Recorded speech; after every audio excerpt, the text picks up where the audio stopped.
All right. All right. So Om Namo Bhagavate Vasudevaya. Om Namo Bhagavate Vasudevaya. Om Namo Bhagavate Vasudevaya. Let whatever I speak here be pleasing to Krishna. Let whatever I speak here be pleasing to the devotees. Please forgive me ahead of time for any mistakes I may make, and I will. And welcome all of you. My name is Bhima Das. Excuse the get up. I just was out. I live on a farm. I have horses back and forth, in and out. So I had to run in here, and I'm a mess. So I just put a hat on, pretend this is a bald head, which I've never had. But here we go. This is what's important here. The title of this class is Krishna's Pastimes Are Eternal. So let me just begin this class with a question, and anybody can answer it. Please do. Please feel free to answer. And if you have any questions, please formulate them and ask them when I say the class is open to questions, because I'm not a practiced lecturer. It takes skill and experience to lecture succinctly and eloquently and to get a point across. But I can, hopefully from my heart, try to answer the questions as I understand them, as I understand the answers to be based on what I have learned from my Guru Maharaj Prabhupada in the Bhagavatam. So let us begin with Gopal Champu Purva Champu from Jiva Goswami, which is Jiva Goswami elaborated. It is said he added ras, that emotion, the emotion he added, not added, but expanded upon, elaborated with ras to the pastimes Krishna in the 10th canto. So I'm reading from here. So the pastimes are a little bit different, but it's Jiva Goswami's vision of what was revealed to him to not only the pastimes of Krishna, but also with a little bit more emotion behind it. So we'll start with this pastime, and I will simply read from Gopal Champu. O son of Nanda. Hold on for a second here. I have a little bit of something here.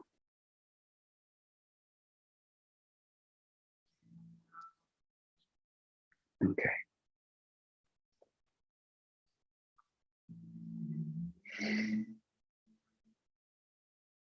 O son of Nanda, with such an attractive childhood, O brother of Balaram, we will perform arti for you. Dance, dance. When the women said this, he replied with the tit, tit, tit, tit, tit, tit. Keeping the beat with his hands, he would dance. O elders, you make me dance.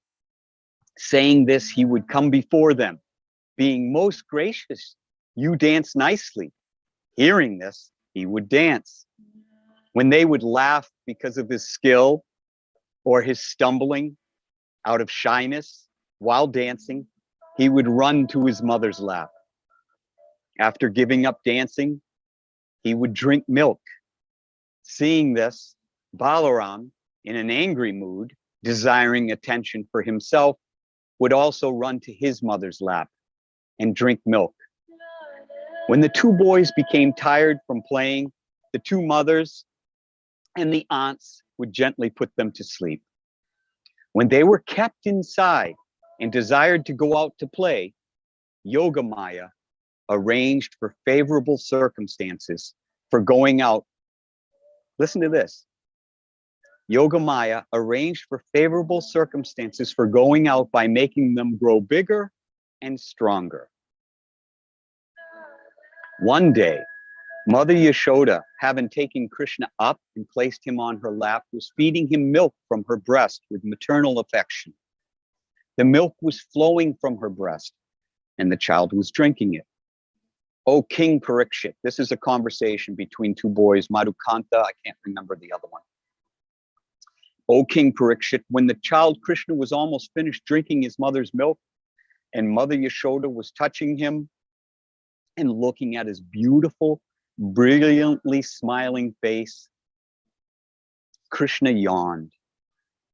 And Mother Yashoda saw in his mouth the whole universe. When he saw Nanda, when he saw his wife full of astonishment, Nanda inquired from her, I have ordered that the children be confined out of fear of danger. Has that been carried out? Now I stop here in the story.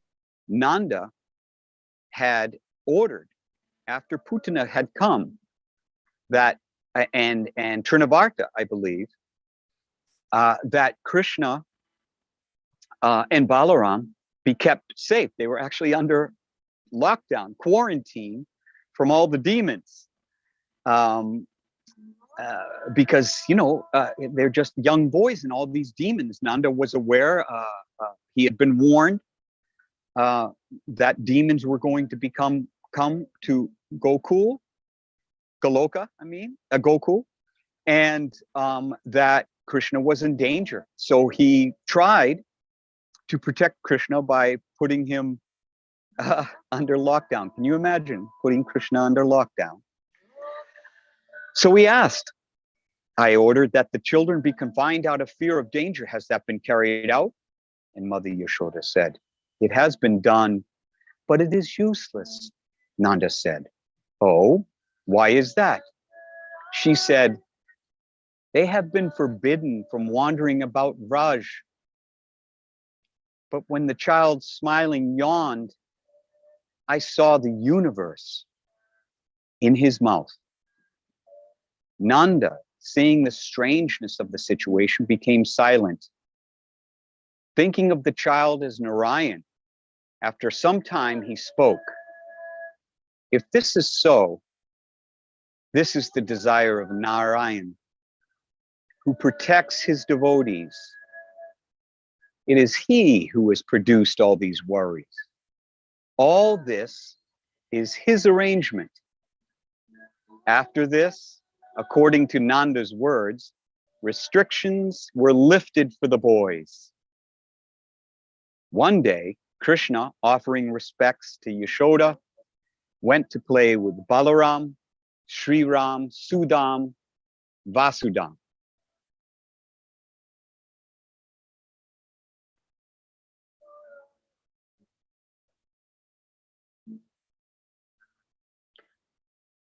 There's another pastime that comes out after this. So, can anybody tell me, besides the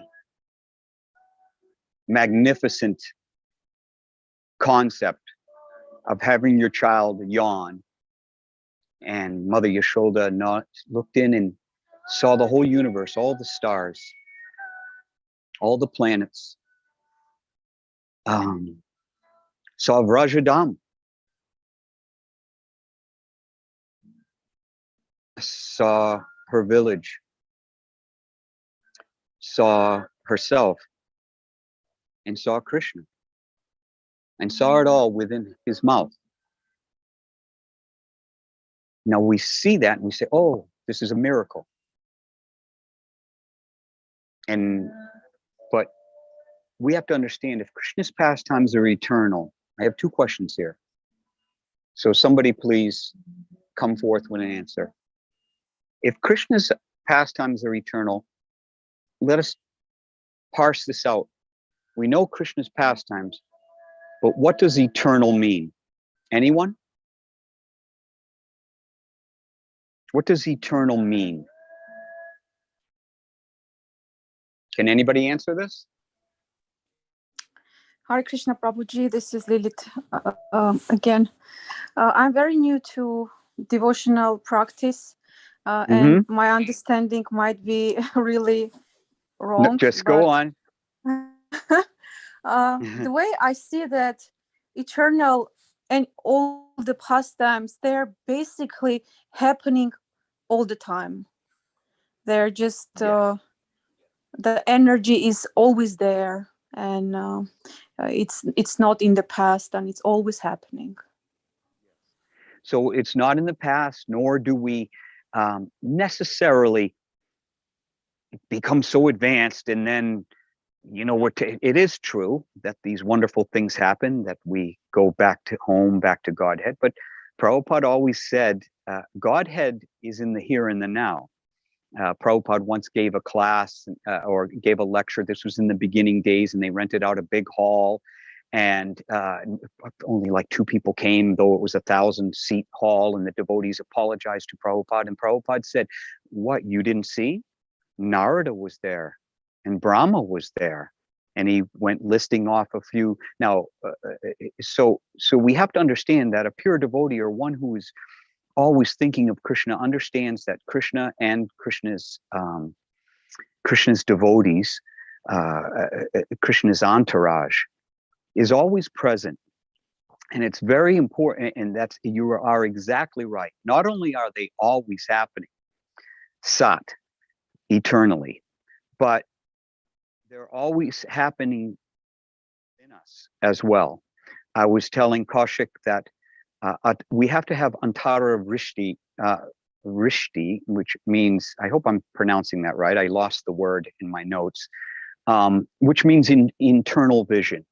We have to, now a lot of the things we do are externalized. We do our rituals, we do our puja, our worship externally, but we understand that when we offer thing, that we have to do it with devotion, our heart, and with love.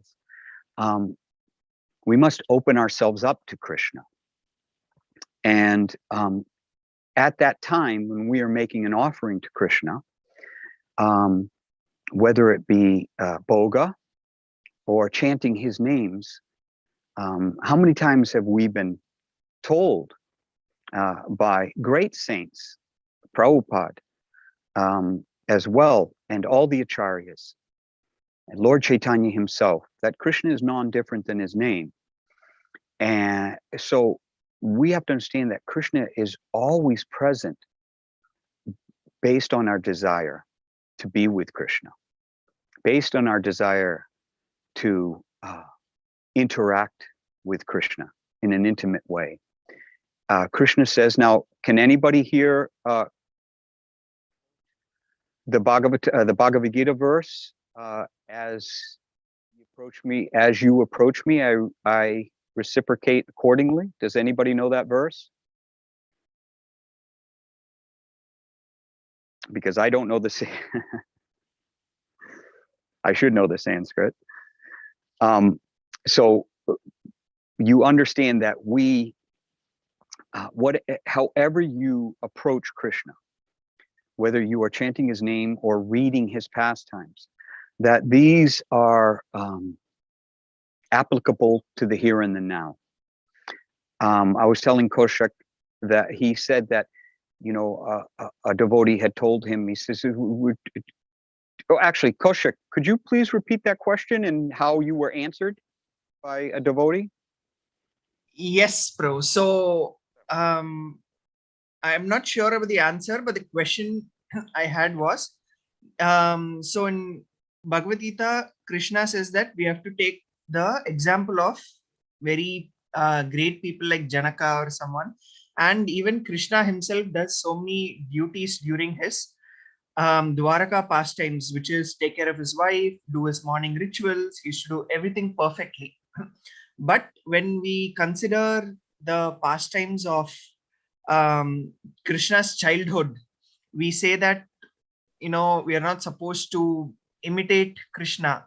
We're supposed to, just enjoy Leela and things like that. So we are picking and choosing what part to follow and what part to kind of just observe. So that was my question. Okay. And okay. So we don't ever emulate Krishna. That is true. We should understand that Krishna is always a gentleman. But then if we look at his pastimes in Vrajadam, not so much a gentleman. But if we understand that Krishna's pastimes are reflected within us, As I was saying at the beginning, I wasn't saying it at the beginning of the class. I was talking to Kaushik. I was saying even something as so-called risque as Krishna taking the clothes from the gopis, that first and foremost, we must understand Krishna being Vasudeva is everything. Krishna being everywhere at all times. That Krishna is already well aware of what we look like and who we are. He knows more about us than we know about us. Okay, we're somewhat ignorant of some of our desires. We're blindsided to some of our anartas. A lot of our anartas we're blindsided to. A lot of our ahotikiya pratita, we're supposed to be unmotivated, but we're not even aware of some of our motivations. That's part of the illusion of Maya, is that if we wish to deceive ourselves, we won't even know that we're deceiving ourselves. But Krishna's aware of all these things, let alone externally, what we act like and look like, and so Krishna understood that the gopis were totally in love with him, totally enamored, totally smitten. They performed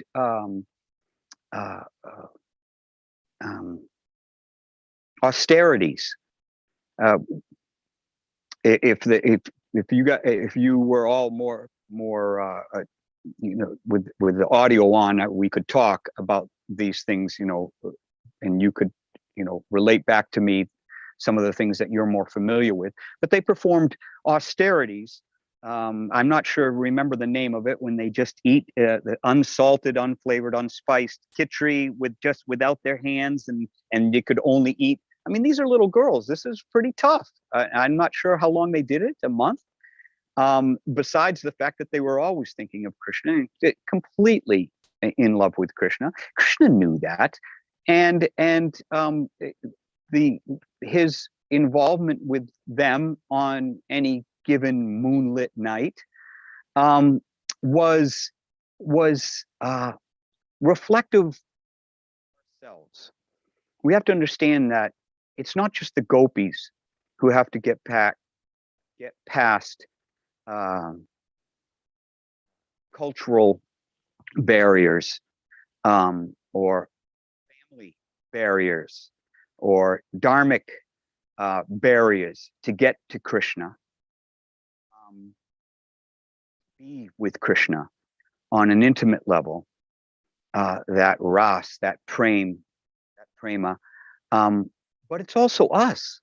We also have to surmount, if our family is pulling us away from being with Krishna, we have to, and it is one of the reasons why we rise in the Brahma Muhurta before the sun even rises, because this is the most intimate time that we can have with Krishna. The world is not going on. The mode of passion is far away.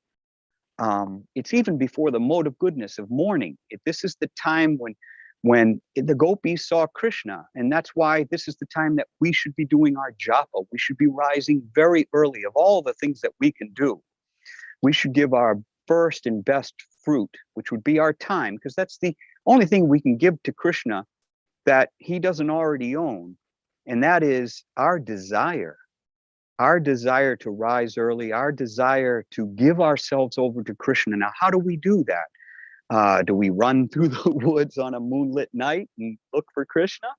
Maybe, if you are like Lord Chaitanya, or you could just rise in the morning before everyone, your family, your children. It's one way that you can almost be a sannyas, because you are rising and you're having 2 to 3 hours with Krishna alone. You are with him alone, with his name. As I was mentioning earlier, he's non-different than his name.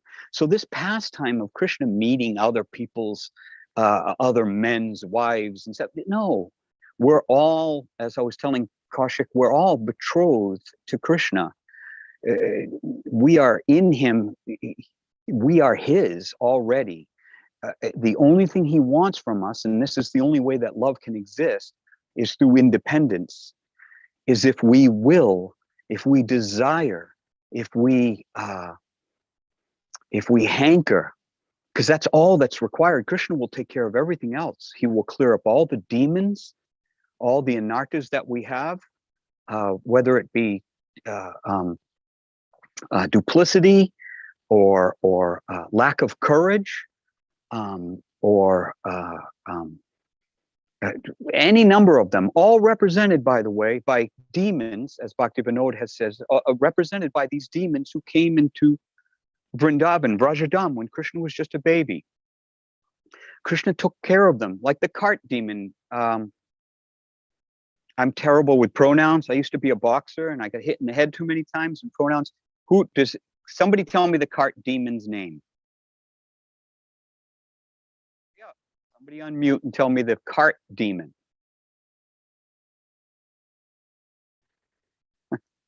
I should have these, but I lost my notes. Shakatasura. There you go. Thank you. Okay. So does anybody know? Stay on the line there. Do you know what Shakatasura represents? He's a cart, and there's many things on. Yeah? Anarthas? Every demon represents an anartha. That means things that are keeping us anartha. It's against artha, artha kama dhamma. It's against the right way of doing things. Okay, so just like aparad means everything that you can do that will take you away from rad, aparad, aradhe. It's against the love or the most perfect worship. The worst thing that you can do to your worship is, and which is represented by Radharani. She's the manifestation. She's Bhakti Roop. She's love personified, the lover personified. Anartha means the things that you do that get in the way of making progress towards intimacy with Krishna. But specifically, cart demon represents the baggage that we bring with us, the conditioning that we bring with us into Krishna consciousness. When we first come into Krishna consciousness, we have so many misconceptions from our life before talking to the devotees and reading the Gita and hearing the Bhagavatam. We have so many misconceptions that the world has given us.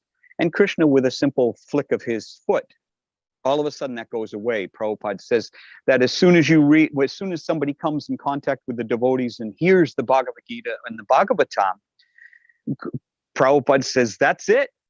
It's over. You are on your way. You are on your way. Because the truth is like a flame. And this world is like a piece of grass, a dried piece of grass.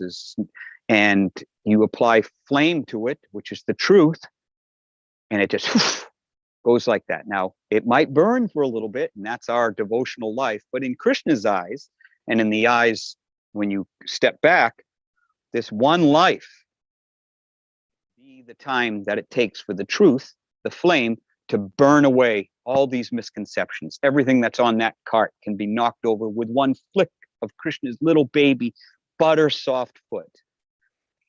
So this is how Krishna's pastimes are eternal. We see that Putana represented Putana with her breast, which is nurturing, which is supposed to give life to the infant. And she was beautiful. She made herself beautiful. So beautiful that Mother Yashoda and the other gopis did not even stop her.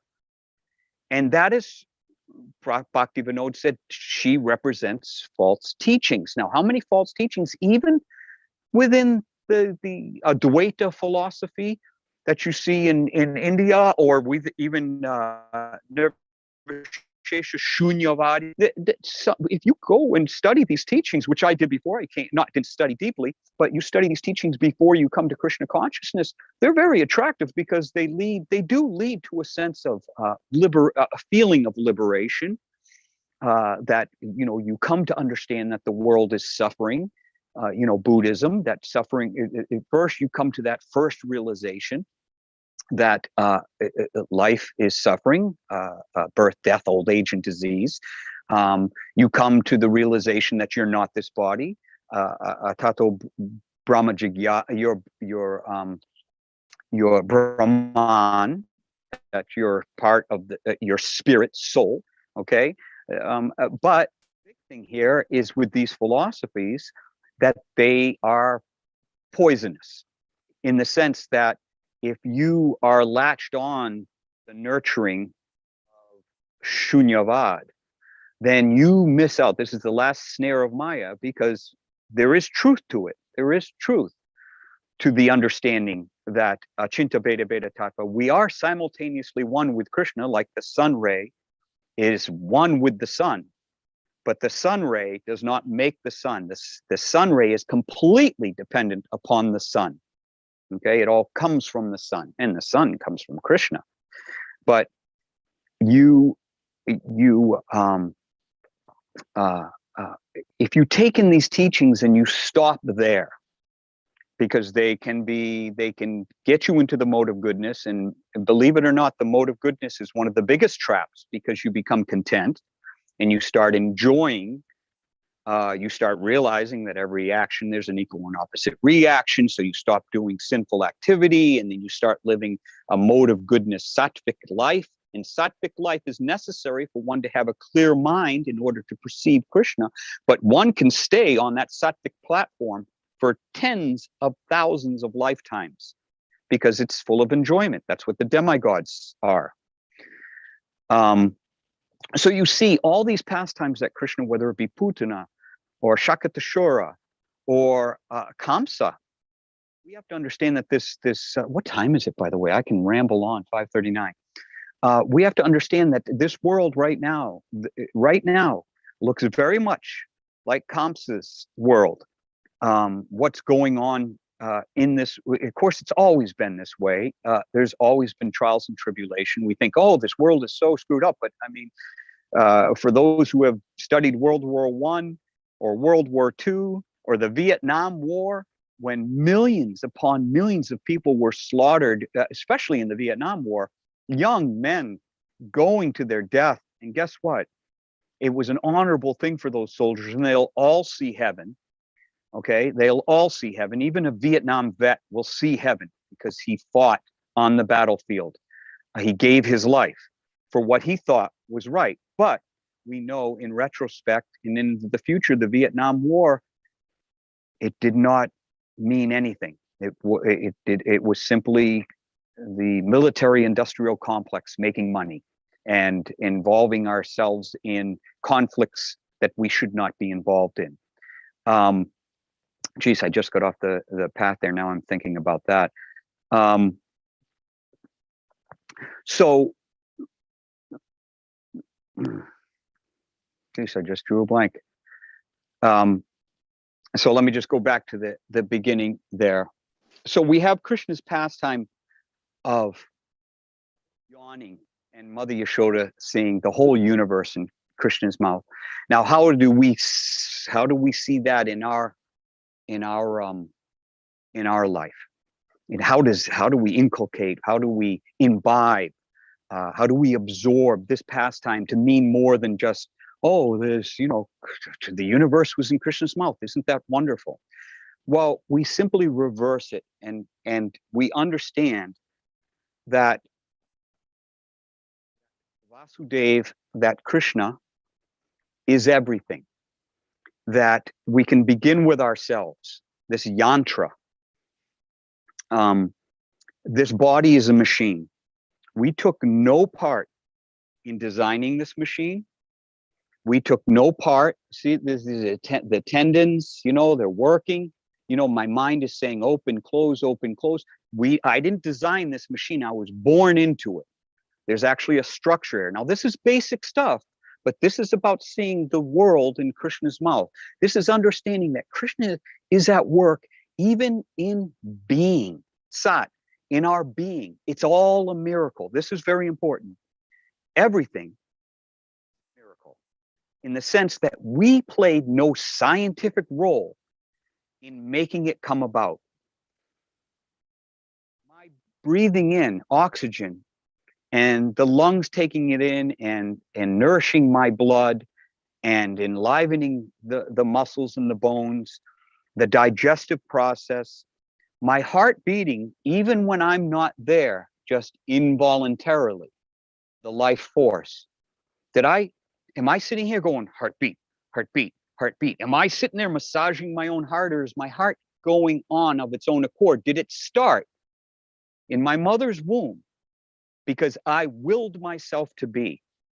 So in Krishna yawning and opening his mouth, and Nanda saying, it's Narayan's doing.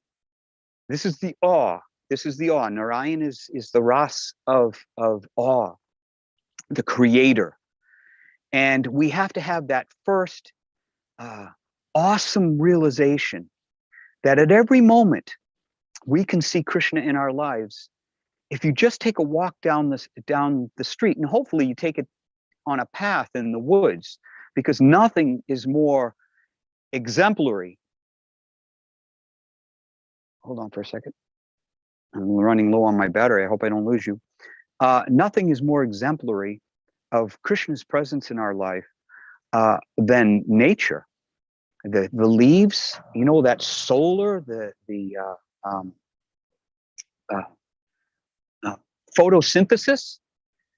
You know, now we're like, oh, look, we can get energy from the sun. We've got these things we put on our roof and it gives us electricity. How wondrous are we that we've made solar energy?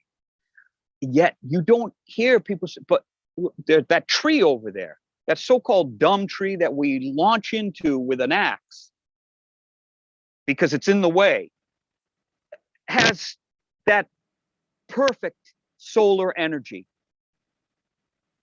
and drops the leaves and creates new leaves and creates not only solar energy, but captures the sun in the wood. So that this is simple. So that when we light a match, it's not that match has become big, but that we release the sun. The sun has been captured in the wood due to the leaf capturing that energy.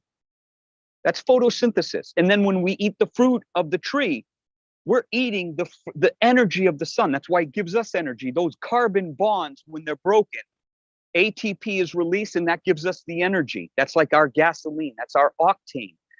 This has all been arranged. It's all a miracle. This is the looking in Krishna's mouth.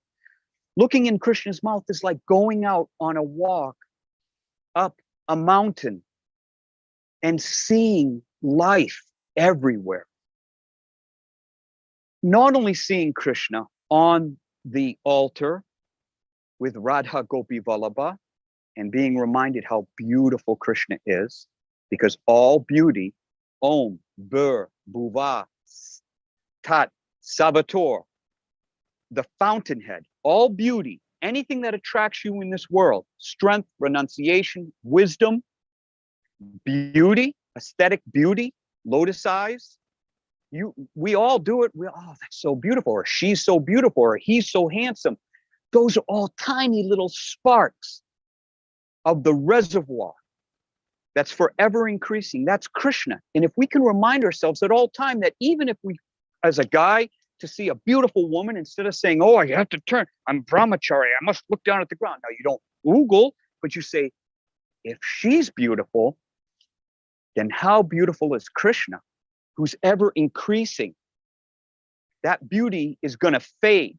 That beauty is skin deep for real. It's only skin deep. You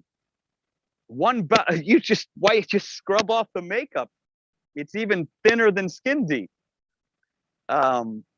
So if we can always remember Krishna in this way, by even that simple awe and reverence that Nanda expressed when he said, this must be Narayan at work. This is his pleasure. This is his will that these demons are sent and Krishna's defeating him. Now, Krishna would not allow him to say Krishna's Narayan, but he's seeing that somehow a higher will is going on. So if we can always remember that in our lives, that if we should be tempted to listen, to take nurture, to take sustenance, whether it be psychological sustenance or heart sustenance from a false guru. And that false guru can also be anytime you turn on that TV or listening to the news, the media, the mainstream media. It's all a lie. It's all a lie. It's all Maya, making you fear, because if they can get you to fear this government, fear these people, fear this disease, fear, then they get you to fall in line instead of being fearless. Fear is actually an anartha. Okay, fear is an anartha. If you're fearing something like I'm going to lose money, I'm going to lose my job, then you're not realizing that Krishna is in your life, and Krishna can hold up Govardhan Hill with his pinky, his left pinky. Okay, that pastime happened because Krishna says, you know what? I'm going to show you something eternally. Not because it's such a wondrous thing that he picked up Govardhan Hill, like as Prabhupada said, a frog's umbrella, but that he's showing us that Indra, the king of heaven, even if the demigods are raining down hell upon us, because the demigods are sometimes told to rain down hell upon us because it's Krishna's will. The devotees have to gather around Krishna. Remember, Krishna was in the center with the hill over, and nothing was affecting him. And everybody was under. Now, if you're not under, if you're not staring at Krishna in the middle, holding up Govardhan Hill, where are you? You're out from under the hill. You're out from under his protection. So that pastime of Govardhan Hill didn't happen 5,000 years ago, and we're giving him book. It happens now. It's happening right now. Everything that's happening to us now is Indra, because nothing happens without Krishna saying, do it. Give them some COVID. Let's start separating the men from the boys, or the women from the scared little. Okay, that's probably wrong, because actually we want to be like children. We want to run to Krishna. So he's saying, let's separate let's see where their faith is. Where will they run to? Will they fear COVID? Or will they, whatever you want, Krishna, I will not test the Lord. I'll wear my mask, but I'm not going to let other people make me fear, because I have Krishna. And I know that if I do the right thing and care and have compassion for others, I won't do the wrong thing. Krishna is the remembrance. All knowledge and remembrance comes from him, even in a little way. It's not just that Arjuna was given power and only him.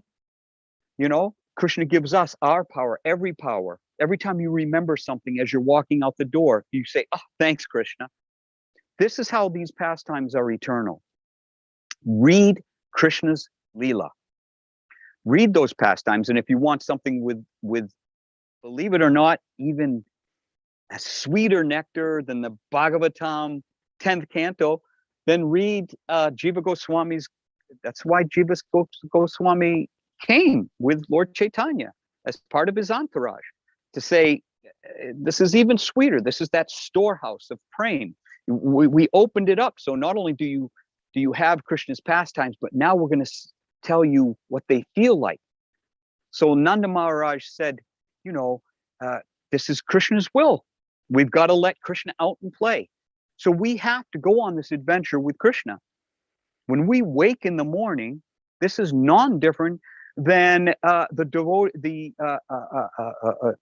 Sakis and the Sakas waking in the morning to see Krishna off to the forest to lead the cows to grazing. We should get up in the morning knowing full well that this is our time to accompany Krishna, or to have the parade of Krishna every morning, his pastimes. Those pastimes are happening every day. And when we take lunch, remember, Krishna took lunch, and it was like a lotus war with the Sakas, with his cowherd boyfriends, right? Every cowherd boy there, remember, we say Krishna has 16,108 wives. Krishna has countless wives, jivas jiva souls in whose relationship is Dwarka, conjugal, but what's it called? Oh, Lord have mercy. Not the conjugal ras in the intimacy of Goloka, but Dwarka ras. Okay, so there's a touch of on reverence there. There's a touch of the um,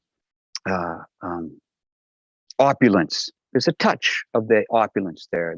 They want to live as queens and princesses. They don't want to roll in the mud.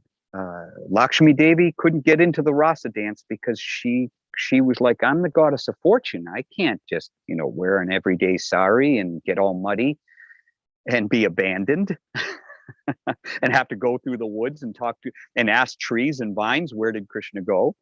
So there's all sorts of wonderful rasas, and we have to understand that, guess what? Each one of you now has a particular ras with Krishna, and our duty is to act in such a way that we develop that ras with Krishna. Not artificially, but by first reading his pastimes and intimately sharing with Krishna every morning. This is our chance. We get a new chance every morning. So little is asked from us.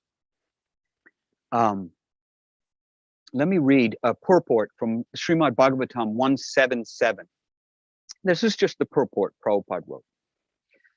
The ultimate result of devotional service is to develop genuine love, the supreme personality.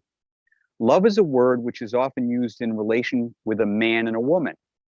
And love is the only word that can be properly used to indicate the relation between Lord Krishna and the living entities. The living entities are mentioned as Prakriti in the Bhagavad Gita. And in Sanskrit, Prakriti is a feminine object. The Lord is always described as the Paramapurusha, or the supreme male personality. Thus, the affection between the Lord and the living entities is something like that between the male and the female. Therefore, the term love of Godhead is quite appropriate. So we understand that in this world, that when we get married, there's a certain drama, a certain appropriateness, a certain inappropriateness, a certain spontaneity, a certain affection, a certain growing closer, a certain tendency to fight, right? Those are all present in our relationships within this world, with our wives, with our friends, with our parents.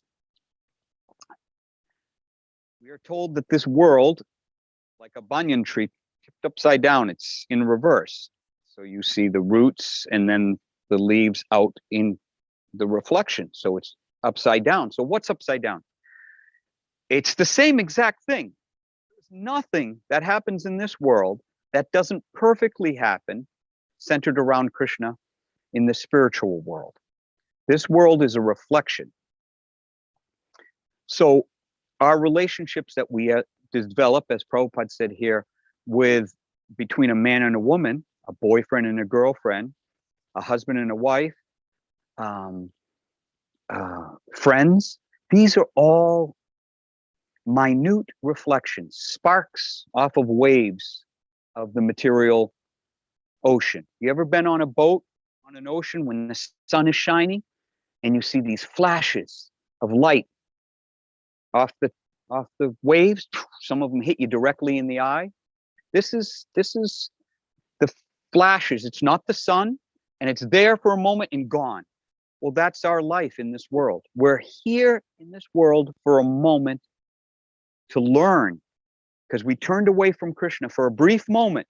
And in spiritual time, a brief moment means thousands of births to us. Because in that moment where we say, Krishna, I want to be the center of attention.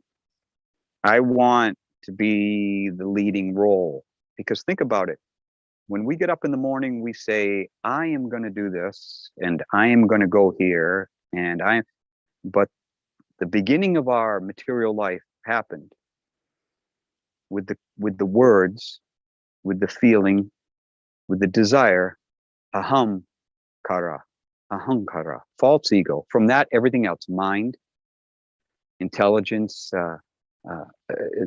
matter, gross matter, all it piles on. Krishna says, okay, you want to be this, you want to be me, you want to be the center, you want to be the enjoyer, the Purusha. Well, go figure, go do it. Here's the material world, here's material energy. Do your best. And we try our best. And Krishna allows Mahamaya to even give us the sense of success. I have money.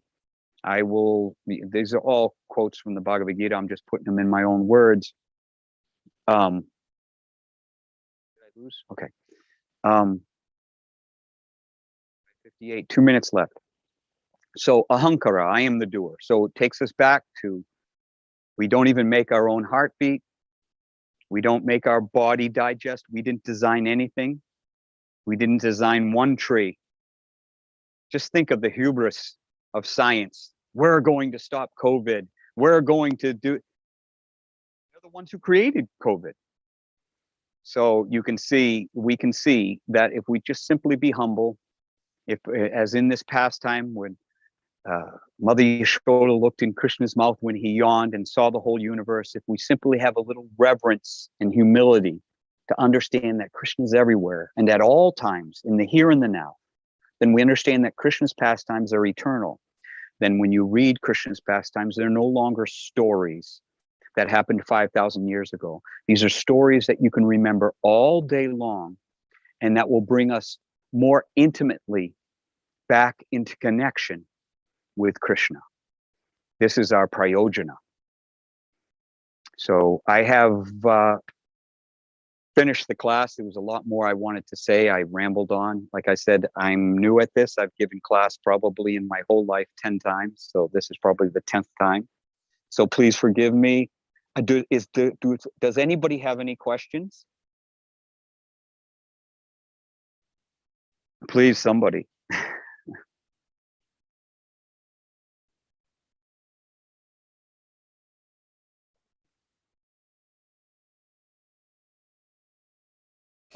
Hare Krishna Prabhu, this is Gagandeep. How you doing? Hi, Gagan. How are you doing? Now there's somebody. I'm very well. I don't have a question. I was just surprised that you said you only given 10 classes in your entire life. I've attended so many of your classes and I love them always. Yeah, that's about 10. No. I've counted more. them. Really? Are you serious? How much that I've attended all Well, you your know classes? what? Zoom, well, maybe a dozen. Thank you for remembering, Gagandeep. And you know what? Your service is a class unto itself. What does that have to do with lecture? Your lecture is everything you do. You are an acharya. You are an acharya devi, and I don't say that. I don't say that lightly. You've always been an inspiration, as with all the devotees that I'm speaking with right now, the ones at the temple doing constant service. Always remember, like Gagan Deep, she makes these garlands, and every day, all day, 3 times a day, into the night. I've seen her working until midnight. Because someone couldn't make a garland, and she immediately. So we're going on to Darshan, and you'll be looking at the garland made by Gagandeep. Hare Krishna.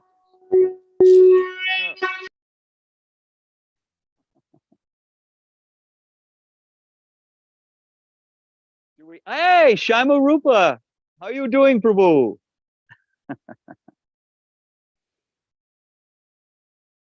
Hare Krishna. You're on mute, Shamru Pro.